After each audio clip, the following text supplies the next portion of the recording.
We're very excited about blockchain here in the region. I think the market is now entering a new stage of maturity. So we spent a lot of time in the last few days talking to clients in the region about what they've done so far, what they're looking for in the future. And what we see is a much more sophisticated understanding of what's likely to work, what business cases will create value, whether it's in the public sector or the private sector, and a lot more readiness to embrace some of the technical challenges of blockchain in exchange for some of the most proven and valuable use cases. So the region here seems to be relatively mature from a technical standpoint. So one of the key things that we're looking for in an enterprise environment is, do you have enough digital infrastructure so that you can manage your external relationships? Blockchains are really about entities being able to connect with other businesses. And so if you don't have any digital data, then you're not going to have a good chance of successfully interconnecting digitally with other companies. In that respect, I think the region is relatively mature, whether it's logistics companies in Saudi Arabia or the government in the UAE. They have a lot of digital data. It may not be fully connected up, but it is quite digital.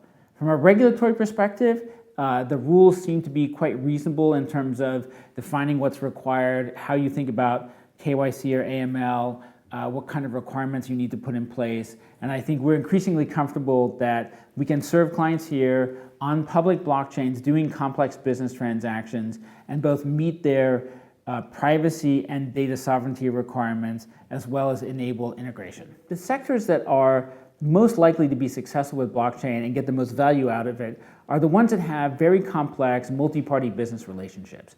So if you think about something like oil and gas, 30 or 40 years ago, oil and gas companies did everything themselves. They built everything, they managed everything, they had large staffs. Today, it's more likely that an oil and gas company is actually a collection of joint ventures and subcontractors and business partners.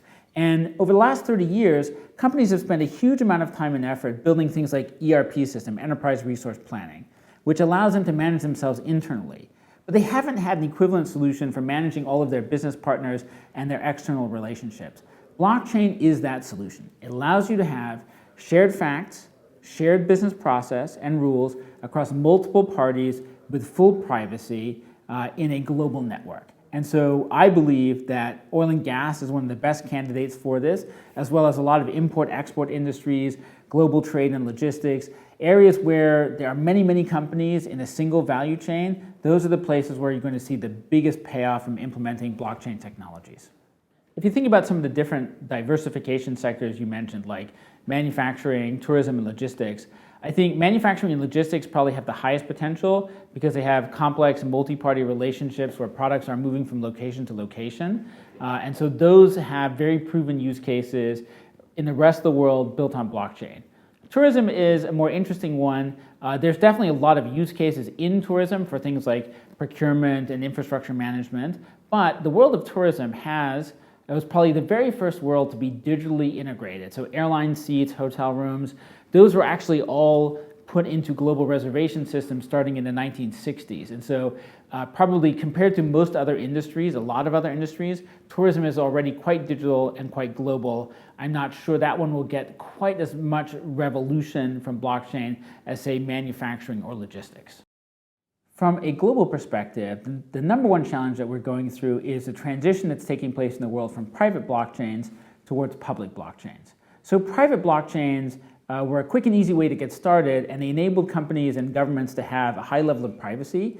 But the problem is that basically involves building a very large, high-cost infrastructure, and companies have a lot of trouble persuading other business partners to get on their blockchain. In fact, it turns out the average private blockchain only has 1.5 participants, and that includes the company that started it. And the reason is everybody sort of wants to build their own. And the biggest leap that's taking place in the market now is this transition from companies that want to build their own network to companies and enterprises and governments that understand it's better to use privacy technology to transact on a public blockchain than build your own. So that's the biggest transition that's taking place. The biggest technical challenge is how to make all of that work with secure business logic, with KYC and AML, with verified business partners. But I think a lot of those problems are well on their way to being solved. And I feel very comfortable that as we make this transition, blockchain technology is going to really start to ramp up quite a bit over the next couple of years.